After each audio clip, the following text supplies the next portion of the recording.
بعد اما بعد فاعوذ باللہ من الشیطان الرجیم بسم اللہ الرحمن الرحیم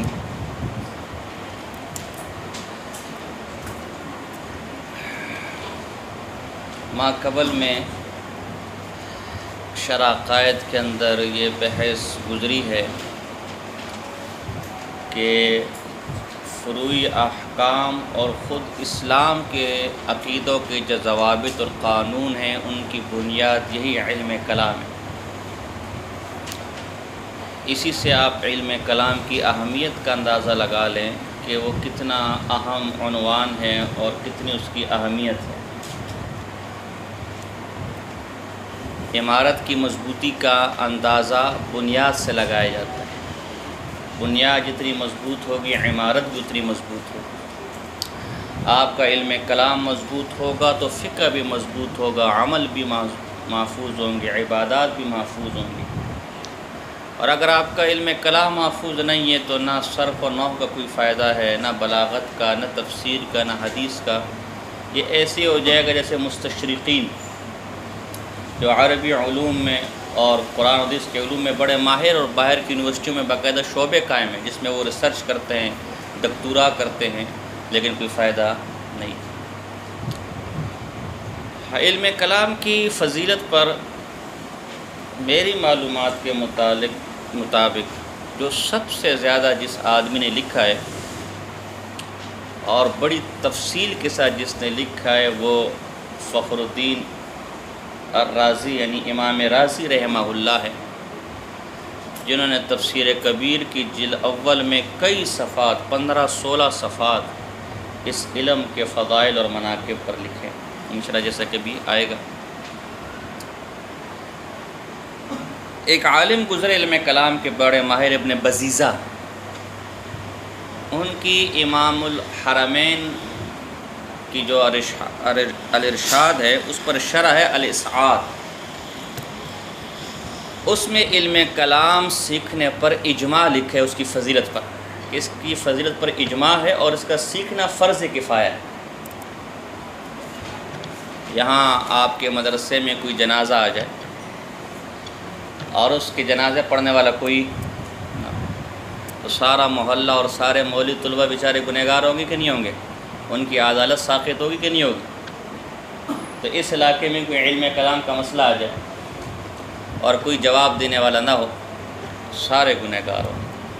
ایک محلے میں علم کلام کا ہر محلے میں ایک ماہر عالم ہونا ضروری ہے۔ اس سے آپ اندازہ لگائیں۔ خطیب کا ہونا ضروری نہیں ہے، خطابت کا ہونا ضروری، خطابت کورس کا ہونا ضروری نہیں ہے، جیسے کہ آج آپ پتھر کے نیچے خطابت کورس ہے۔ علم کلام کے ماہر کا ہونا ضروری ہے، یہ فرض کفایہ۔ آپ کو ایک اور عجیب بات بتاتا ہوں۔ علم کلام کے ایک بہت ماہر گزرے ہیں امام سنوسی رحمہ اللہ، جن کی کتابوں کو سنوسیات کہا جاتا ہے۔ مقدمہ ہے، پھر شرح صغرا ہے، پھر شرح صغرا ہے، پھر وسطیٰ، پھر کبریٰ۔ یہ قریباً اب چھپ گیا ہے، دمشق سے قریباً 7,500 روپے کا سیٹ مل جاتا ہے۔ انہوں نے ایمان تقلیدی والے کو کافر کہا ہے۔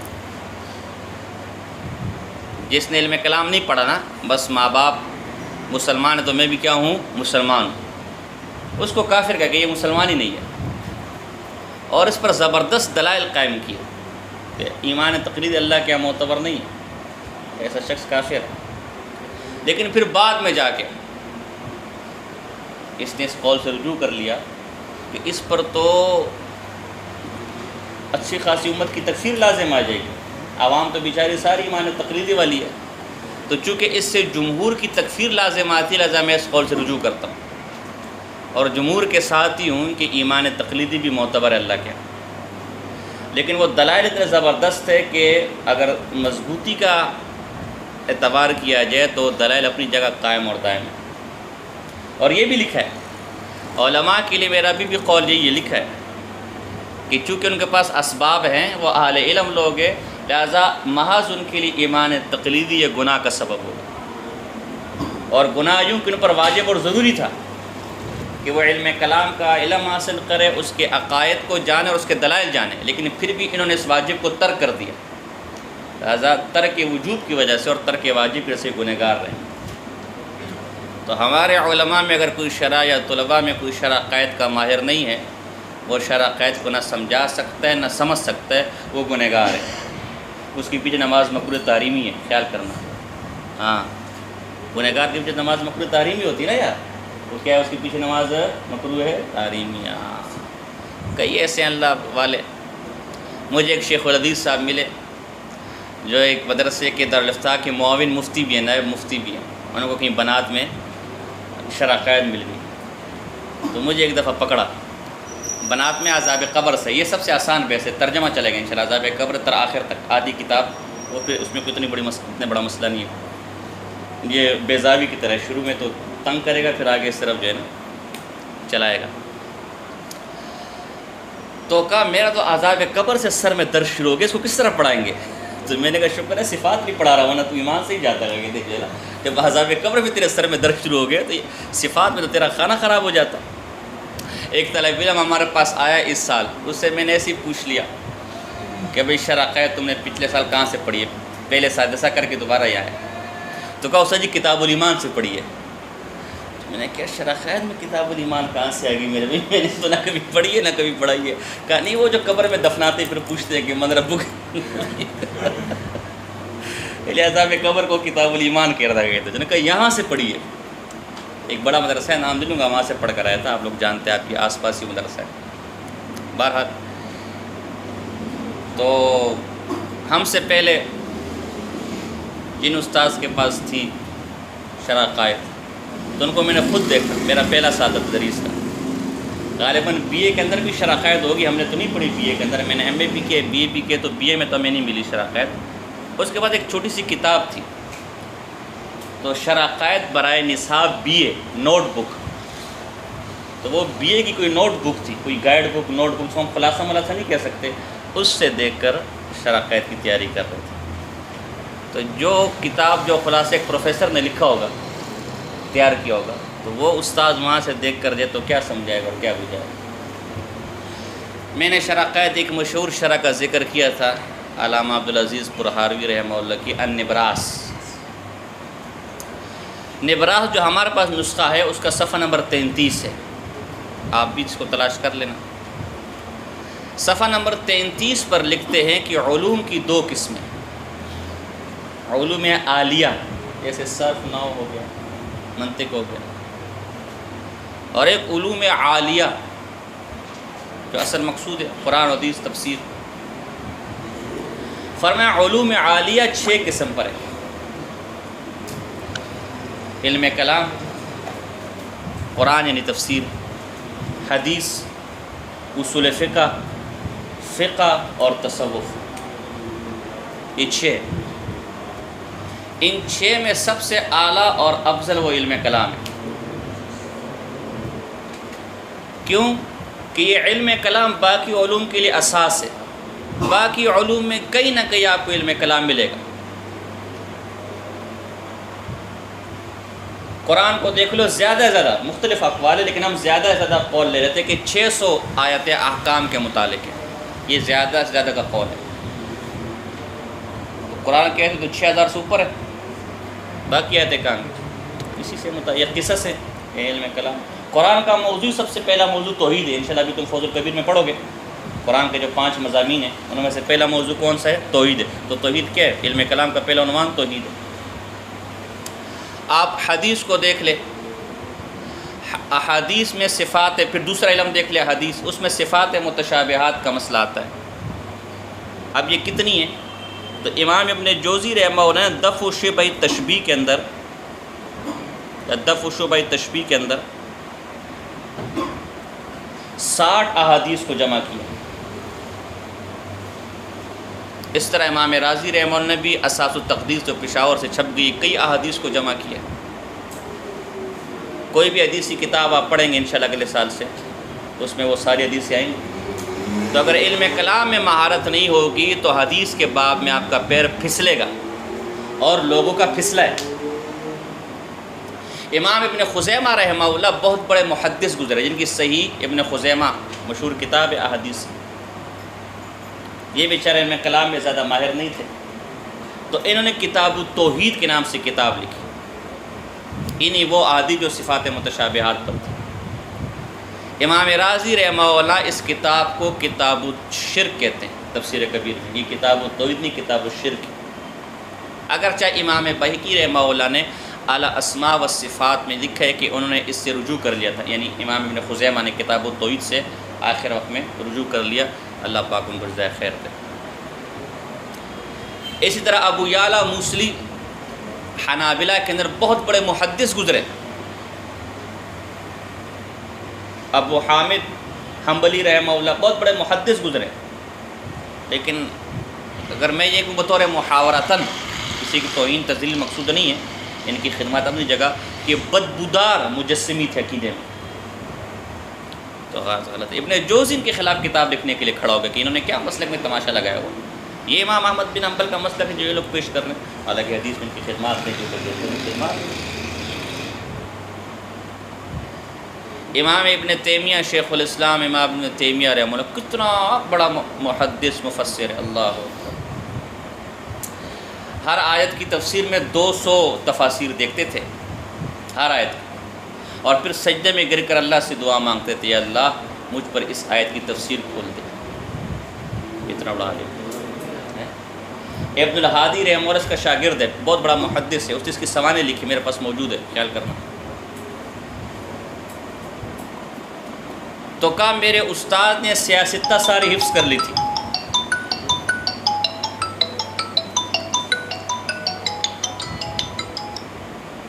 السلام علیکم وعلیکم السلام احمد خیر ورسد بس خیر دا اسے ورسد صحیح میرا بانی سر صحیح۔ تو کیا بات ذکر کر رہا تھا؟ ہاں دیکھو، انہوں نے سیاستہ میرے استاد نے ساری حفظ کر لی۔ مسند امام احمد بن حنبل رحمہ اللہ 30,000 احادیث کا مجموعہ ہے، مجھے اب تک پوری مکمل پڑھنے کی توفیق نہیں ملی مکمل۔ اور اس طرح طبرانی کے معجم کبیر صغیر وغیرہ اوسط، پرانی والی 17 جلدوں میں بھی، نئی 11 جلدوں میں، یہ دارالکتب العلمیہ کی یا دارالحیات تراث کی جو ہے دیگر کتب کا، یہ ساری انہوں نے 19 سال کی عمر میں حفظ کر لی تھی۔ لیکن چونکہ علم کلام سے ذرا ناراض رہتے تھے، اشعریوں سے ذرا ناراض رہتے تھے، تو بعض جگہ جمہور سے ذرا ہٹ گئے۔ اتنا بڑا عالم بھی اگر اس علم سے اونچ نیچ تھوڑی بہت کر لے تو کہیں نہ کہ اسے قدم ڈگمگا سکتے ہیں بعض مقامات پر، جمہور سے ہٹ گئے، اگرچہ اس کی اپنی توجیہات ہے، اور علماء نے پھر بھی ان کی خدمات کا اقرار کیے، انہیں اکابر میں سے مانا ہے۔ اجتہادی مسائل ہے بھائی، ہو سکتا ہے، دیکھو اس سے آپ تو ہم اور آپ کیا ہیں اگر ہم نہیں پڑھیں گے۔ اسی طرح آپ فقہ کو دیکھ لیں، آپ نیچے بھی دارالفتاح میں جائیں، کسی بھی اردو کے فتاویٰ کو اٹھا لیں، پہلا باب کون سا کھلے گا، پہلی کتاب کون سی ہوگی؟ کتاب العقائد۔ تو اب جو علم کلام کا ماہر نہ کو کتاب العقائد حل کر سکتا ہے، خیر آپ لوگ حل کر سکتے ہیں، اب تو ماشاءاللہ جدید دور ہے، اردو فتاوی دے دبا دبتے ہیں، میں بعض اور محققین لوگوں کے لیے کہہ رہا ہوں۔ آج کل کے مفتی تو آپ کو بھی پتہ اور ہمیں بھی پتہ ہے۔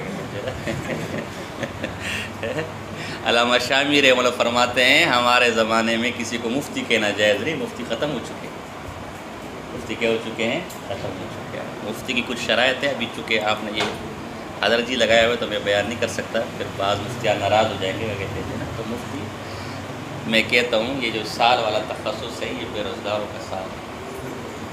کس کا سال ہے؟ بے روزگاروں کا سال۔ سارے لوگوں کی تدریس مل نہیں سکتی، چلو ایک سال اور درسی کی بات۔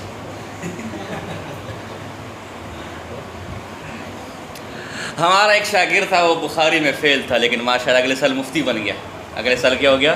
میں نے کہا اپنی کرامت ہے۔ کیا ہے؟ آپ مفتی پہلے بن رہے، عالم بعد میں بن رہے۔ عالم یہ کرامت ہے نا میرے بھائی، مفتی پہلے بن گئے اور عالم بعد میں بن گئے، یہ بھی کرامت ہے۔ بہرحال تو دیکھو کتاب العقائد میں اس کی ضرورت پڑے گی۔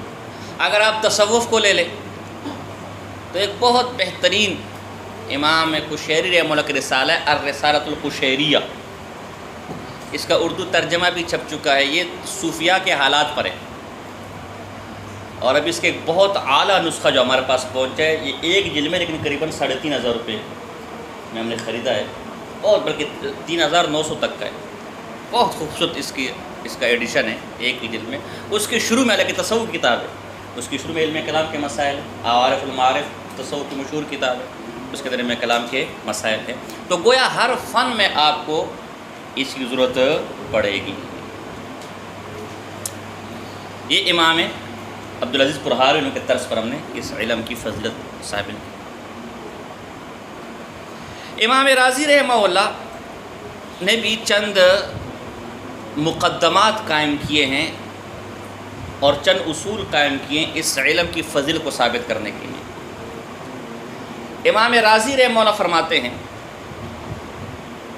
صفحہ نمبر 406 407 جلد اول، اس کا خلاصہ آپ کے سامنے میں رکھتا ہوں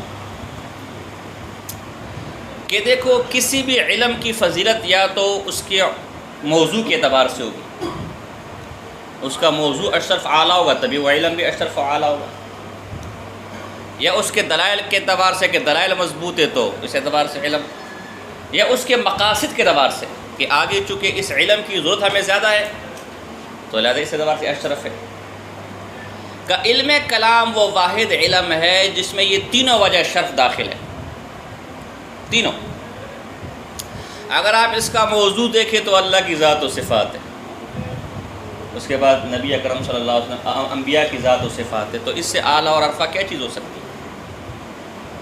اگر آپ دلائل کو دیکھیں تو دلائل اس کی قطعی ہیں، جو اصولی مباحث ہیں وہ قطعیات سے تعلق رکھتے ہیں۔ فقہ آپ کا ظنی ہے، تصوف میں تو ظنیات کی بھی ضرورت نہیں ہے، وہ تو حکایات پر بھی چل جاتا ہے۔ دلائل دیکھیں تو اس کے سارے قطعی ہیں، جو اصولی مسائل ہے، اساسی مسائل ہے، اس کے لیے قطعی دلائل چاہیے۔ آگے ہم انشاءاللہ ذکر کریں گے، عقیدے میں ہر عقیدے کے لیے قطعی دلیل کی ضرورت نہیں ہے۔ عقیدے کو دیکھ، اگر وہ بنیادی عقیدہ ہے تو دلیل قطعی چاہیے، اور اگر ضروریات مذہب اہل سنت ہے تو اس میں ظنیات بھی چل سکتا ہے، یعنی خبر واحد اور محتمل آیت بھی اعتبار معنی چل سکتی ہے۔ انشاءاللہ کبھی آئے گا گفتگو تو میں اس میں بات پیش کروں گا۔ اور اگر مقاصد کو دیکھیں تو علم کلام کی دنیا میں بھی حاجت ہے اور آخرت میں بھی حاجت ہے۔ آخرت تو بالکل واضح، ان اللہ لا یغفر ان یشرک بہ ویغفر ما دون ذلک لمن یشاء۔ نمازیں نہیں پڑھی، اللہ کی مشیت پر موقوف ہے، معاف کر سکتا ہے۔ شرع جامی کا تو کوئی پوچھنے والے نہیں ہے، روزہ نہیں رکھا، حج نہیں کیا، اللہ کی مشیت پر معاف کر دے گا۔ لیکن عقیدے میں معمولی سے بھی گڑبڑ ہے، اللہ نے معاف، ٹھکانہ جہنم میں۔ اللہ کا قاعدہ قانون اصول یہ کہ ٹھکانہ جہنم میں۔ اور دنیا میں اس علم کی ضرورت اس اعتبار سے ہے کہ ایک آدمی کو یہ پتہ ہوگا کہ میں نے مر کے قبر میں جانا ہے، اللہ کی ذات موجود ہے جو میرے اعمال کا محاسبہ کرے گی، اللہ نے 2 فرشتے مجھ پر مقرر کیے ہیں دائیں بائیں جو میری نیکیاں اور برائیاں لکھ رہے ہیں۔ آج جو ظلم، جو فراڈ، جو چوری، جو ڈکیتی، جو 2 نمبری، جو زنا، جو بدکاری میں کروں گا، کل قیامت کو میں نے اس کا جواب دینا ہے، تو کبھی بھی وہ کام نہیں کرے گا۔ تو جب وہ کام نہیں کرے گا تو معاشرے میں امن آئے گا، اور ایک پرامن معاشرہ ہی کسی ملک اور معاشرے کی ترقی کا راز ہے۔ وہ لوٹ کھسوٹ نہیں کرے گا، قتل و غارت گری نہیں ہوگی، ملاوٹ نہیں ہوگی، 2 نمبری نہیں ہوگی، فراڈ نہیں ہوگا، دھوکہ نہیں ہوگا۔ ہر آدمی ملک کی ترقی چاہے گا، ہر آدمی اپنے بھائی کی خیر خواہی چاہے گا، تو معاشرہ ایک بہترین معاشرہ کہلائے گا، اور دنیا میں انسانوں کی زندگی امن اور خوشحالی والی زندگی ہوگی۔ تو دنیا میں بھی اس کی حاجت ہے اور آخرت میں بھی اس کی حاجت ہے۔ تینوں اعتبار سے اس کو کیا ہے؟ شرف حاصل۔ ایک اور وجہ شرف،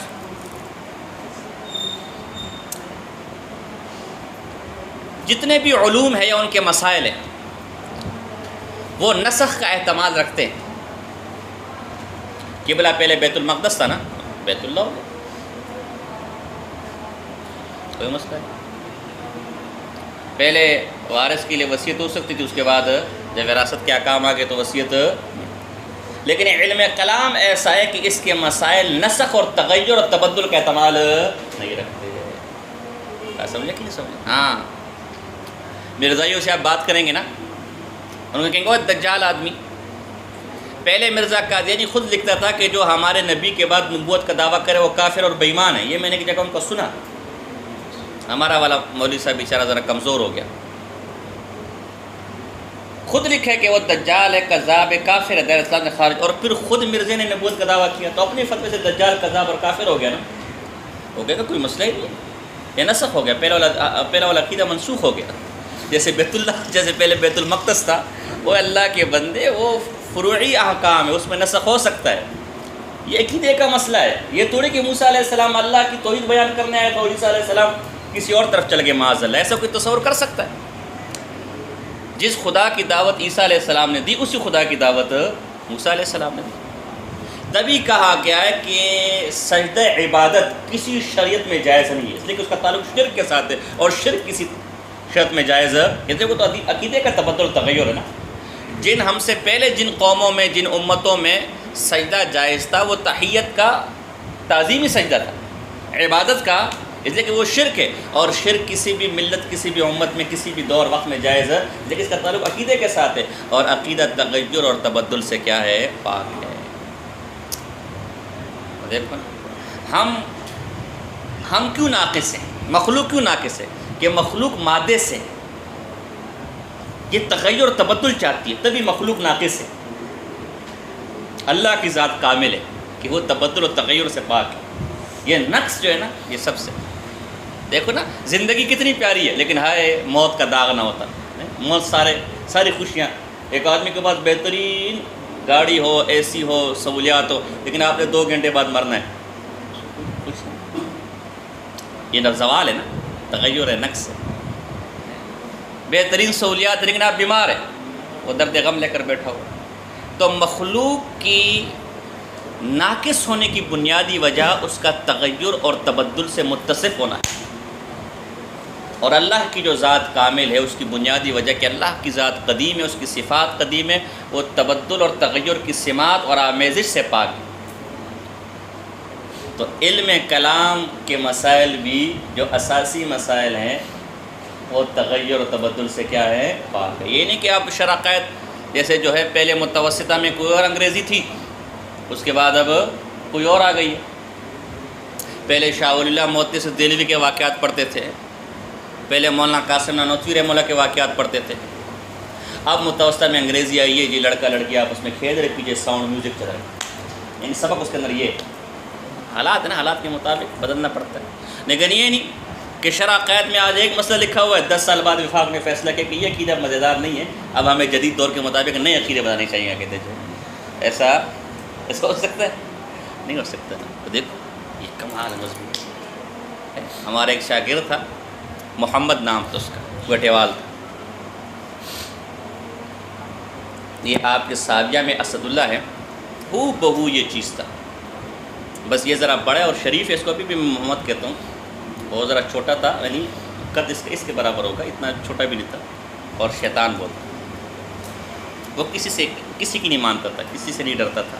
مار دھاڑ، لڑائی جھگڑا، یہ اس کے لیے اٹھنا بیٹھنا سونا پینا تھا سوائے میرے. میری ماں ڈرتا تو مجھ سے بھی نہیں تھا، لیکن میرا ادب بہت کرتا تھا. اور میں اس کو ڈنڈے ونڈے سے جب بہت تنگ ہو جاتا، لڑکوں کو تنگ کرتا تھا. تو جب بہت تنگ ہو جاتا تھا تو پھر اس کو ایک تار ہوتی تھی، تار، وہ ڈبل ٹرپل کر کے اس سے مارتا تھا. ایک دفعہ جو ہے نا اس نے کوئی شرارت کی، اس کو سمجھایا، نہیں سمجھا، تو وہ تار ڈبل ٹرپل کر کے نا اس سے اس کو مارا. وہاں سے باورچی آ گیا کہ حضرت، اس کا بھی دوست تھا، کہ مجھے وہاں سے میرے دل پہ لگ رہی ہے، آپ اس کو چھوڑ دو. اچھا، اس نام مراد نے بعد میں اپنے ہاتھ کھول کے مجھے دکھائے، لال پڑ کے دکھا، چیل باڑی ہے صحیح، چیل باڑی، اس سے کچھ نہیں ہوتا، اس سے کچھ نہیں ہوتا. تو دیکھو تغیر اور تبدل سے پاک ہے، اسے بطور کمال استعمال کرے کہ مجھے کچھ ہوتا. میں یہ بات کہنا چاہ رہا ہوں، مجھے کچھ ہوتا، یعنی یہ آدمی کو کوئی اثر نہ ہو نا، کوئی موقع نہ لگے، تو زخمی نہ ہو، بیوش نہ ہو. کیا کہتے ہیں؟ میں پہلوان، یہ میرا کمال. تو شرع قید ایسا پہلوان ہے. اس کے مسائل اور عقیدے تبدیل، کوئی بھی آ جائے، دن ہو سردی ہو، ہے تو ایسا تھا. اور اس کو ایک دفعہ میں سبق پڑھا تھا، میں کہ وہ مغرب میں یاد کرنے آتا تھا، کیونکہ اگلے دن میں نے اس کی پٹائی کرنی ہوتی تھی. تو پھر وہ یاد کرنے آتا تھا میرے پاس کہ مجھے یاد کرو، اگلے دن آپ نے پٹائی کرنی آ گئی تھی جو ہے نا. تو ایک دن میں غصہ ہو گیا، یاد کر. کا غصہ نہیں کر، میں نے کہا بکواس سے کر، منہ توڑ دوں گا، کیا کر لے گا؟ منہ توڑ دے گا اور کیا کر لے گا؟ میں نے کہا میں چھت سے گرا دوں گی اور کیا کر لے گا؟ ٹانگیں توڑ دے گا اور کیا کر لے گا؟ جان سے مار دے گا اور کیا کر لے گا؟ اور کیا کر سکتا ہے؟ اور کچھ کر سکتے ہے تو کر لے۔ میں نے کہا یار معذرت ہے، بس یاد کر کہتے جو ہے نا، کہا ہاں اس طرح پیار سے پڑھایا کروا کہتے جو ہے نا۔ وہ بیچارہ عجیب باولا قسم کا آدمی تھا جو ہے نا، شغل میلہ لگا رہتا تھا اس کے ساتھ کہتے جو ہے نا، تو ایسے پیار سے پڑھایا کروا کے تو اور واقعہ تھا نا، اگر میں اس کو چھت سے گرا تو اس کو اثر کچھ بھی نہیں ہونا تھا، اس کو اثر کچھ بھی نہیں ہونا، باہر لگا کہتے جو ہے نا۔ تو کہنے کا مقصد یہ ہے کہ شرع عقائد جو ہے وہ بطور باڈی گارڈ میں سے گھومتا تھا۔ بڑا بیچارہ جو ہے نا عجیب و غریب مزاج کا آدمی تھا۔ بہرحال تو دیکھو آج بھی ہم اپنے آپ کو، اگر ہم پر کوئی چیز اثر نہ ہو، ہم اس کو اپنے لیے فخر سمجھتے ہیں۔ تو اس طرح کہنے کا مقصد تھا، یہ بطور لطیفہ اور ظرافت مسئلہ آ گیا کہ شرع عقائد کے مسائل بھی ایسے، کسی قسم کے حال آ جائیں، کسی قسم کے مسائل آ جائیں، اس پر کوئی مسئلہ نہیں۔ اچھا ایک اور امام رازی رحمہ اللہ عجیب و غریب فضیلت بیان کی،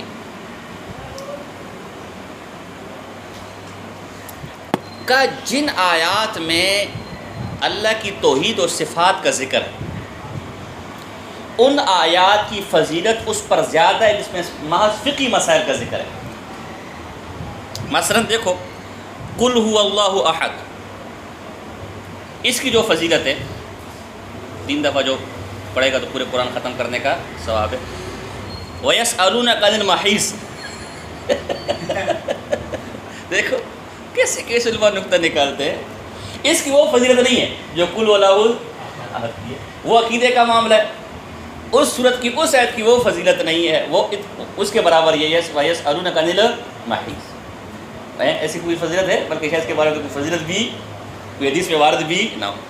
اس طرح دیگر کئی انہوں نے جو ہے مثالیں پیش کی کہ آپ غور کریں گے کہ جن آیات میں اللہ کی توحید و صفات کا ذکر ہے اس کے فضائل میں مستقل احادیث ہے، اور جن میں محض فقہی مسائل کا ذکر ہے تو بعض کے مطابق تو صرف سے کوئی فضیلت ہی نہیں ہے۔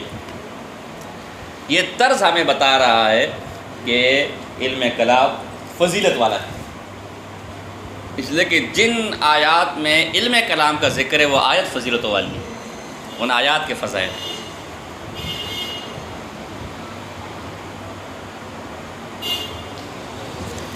بات سمجھ آ رہی ہے؟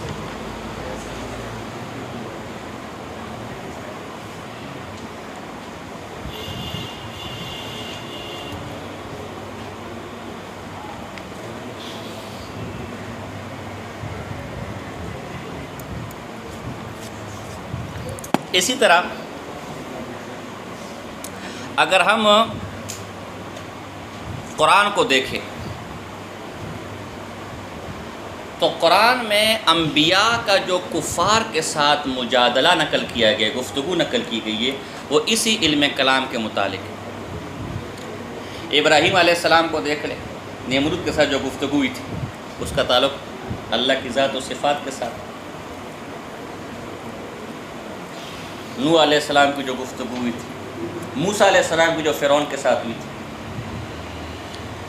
اللہ نے بطور شرف اور مقام مدح میں اس گفتگو کو بیان کیا اور ان آیات کو بیان کیا، تو اس بات کا تقاضا کرتی ہے کہ یہ علم کلام یہ فضیلت والا علم ہے، اور اس علم کو استعمال کیا ہے انبیاء نے۔ کیسے؟ دیکھو ابراہیم علیہ السلام نے سورج کو دیکھا کہ یہ میرا، لیکن جب غروب ہوا کیوں؟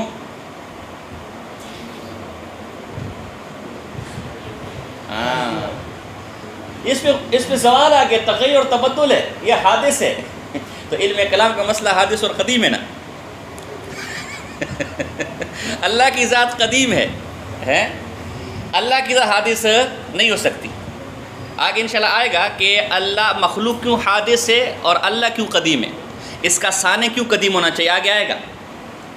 موسیٰ علیہ السلام نے، ابراہیم علیہ السلام نے سورج کے اعلان نہ ہونے پر دلیل یہ قائم کی کہ سورج حادث ہے، اس پر زوال آ گیا، اس پر تغیر آ گیا، اس کی حالت تبدیل ہوگی. اور حادث کبھی رب، کبھی صانع، کبھی خالق، اس لیے کہ حادث خود ایک صانع کا محتاج ہے، پھر تو تسلسل لازم آئے گا انشاءاللہ بھی آگے آ جائے گا. تو یہ حادث اور قدیم ہونا، حدوث کو لے کر مخلوقات کے حادث ہو کر صانع کو ثابت کرنا، یہ علم کلام کا بنیادی مسئلہ ہے. سب سے پہلا مسئلہ یہ آئے گا انشاءاللہ شرح عقائد میں. ہمارا پہلا مسئلہ یہ آنے والا ہے کہ اللہ کی ذات و صفات کے علاوہ تمام عالم حادث ہے، اور حادث کے لیے کسی محدث کا ہونا ضروری ہے، کسی صانع کا ہونا ضروری ہے. اور اگر وہ محدث بھی حادث ہو تو تسلسل لازم آ گیا، اس لیے کہ پھر اس کو بھی وجود دینے کے لیے کسی اور کی ضرورت پڑے گی. لا محالہ ماننا پڑے گا کہ اس کا قدیم ہونا ضروری ہے. وہ انشاءاللہ بھی آ جائے گا. یہ اسی علم کلام کو استعمال کرنے کا طریقہ ہے.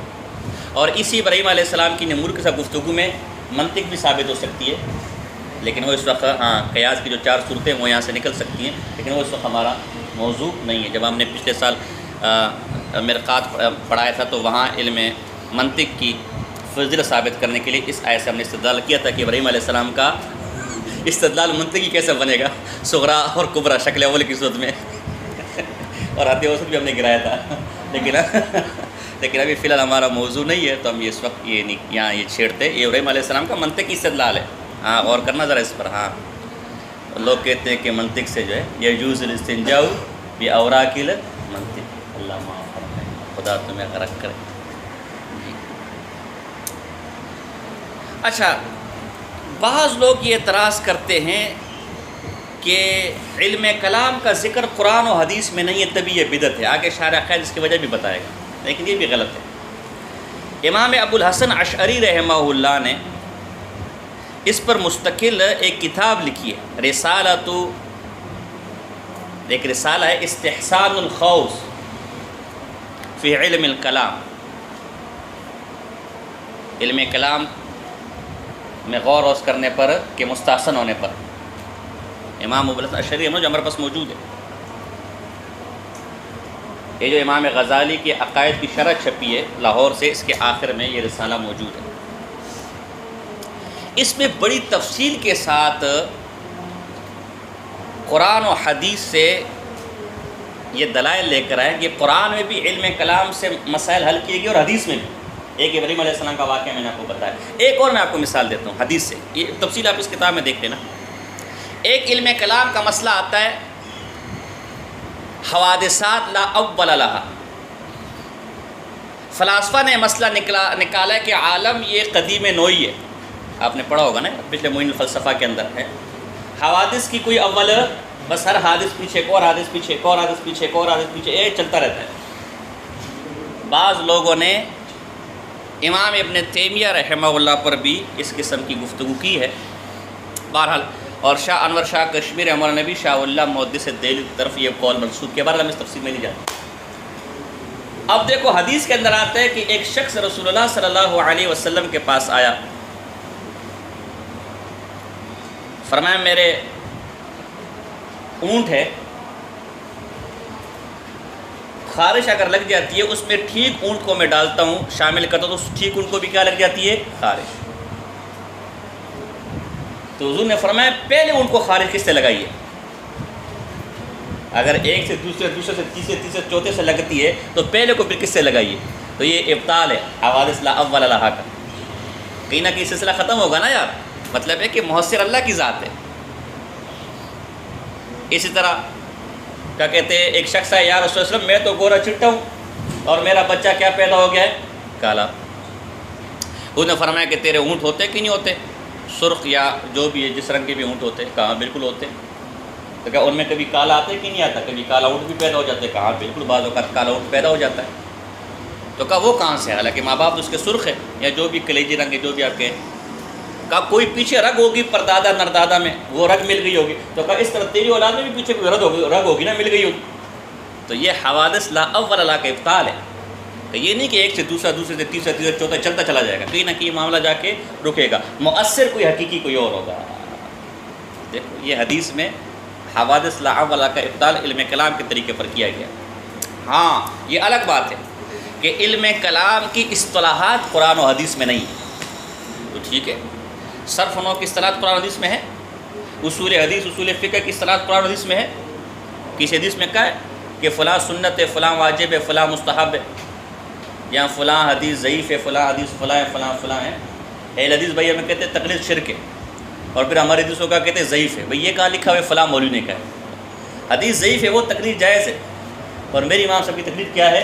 شرک ہے۔ تو اس دور میں موجود نہیں تھا نا کہ تجھے پتہ ہو، بہرحال تو یہ حدیث ضعیف ہے، یہ صحیح، یہ بھی تو ساری بات، یہ بھی تو قرآن حدیث میں کہیں نہیں ہے نا۔ تو ٹھیک اصطلاحات قرآن و حدیث میں نہیں ہے، لیکن یہ علم قرآن و حدیث کے اندر کیا ہے؟ موجود ہے۔ وما علینا الا البلاغ المستعصم۔